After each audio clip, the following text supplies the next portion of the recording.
Bien, en este caso tenemos un motor EMI de Dodge o de Ram. Un motor EMI, 8 cilindros obviamente. Tenemos misfire, o sea, tenemos un problema en el cilindro número 5. Que en este caso el firing orden es 1, 2, 3, 4, 5, 6, 7 y 8. Entonces en este caso aquí tenemos el cilindro 5, que es en esta cabeza. Cuando ya cambió, este cliente ya cambió lo que es las bujías, inyectores, sensores y todo. Entonces, para hacer el diagnóstico más correcto, yo lo que hice fue remover la tapadera de válvulas. Obviamente saqué los coils y saqué los tornillos de la tapadera de válvulas, y así voy a encender el motor para ver cuál es el fallo que tenemos en el cilindro 5 con los lifters. Ya verán.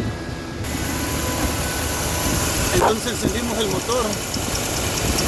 Como pueden ver, cómo bajan y suben. Pero miren el número 5.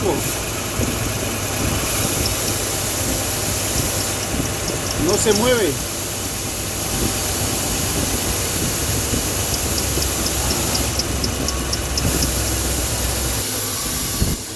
Entonces, para la reparación de esto, pues se tiene que cambiar todo lo que es el camshaft que va aquí en medio, que está este mismo camshaft es el que hace los movimientos de los lifters de ambas cabezas, pero solo vamos a cambiar los rock arms, los lifters, el camshaft, y la reparación va a ser de esta cabeza.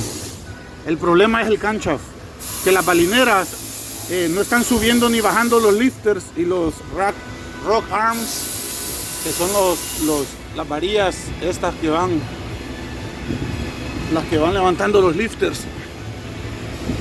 Entonces, si ustedes pudieron ver, hubo una válvula que no abre ni cierra por problema del camshaft. Y así es como se hace el diagnóstico de un motor EMI cuando tienen misfire y no pueden encontrar el problema.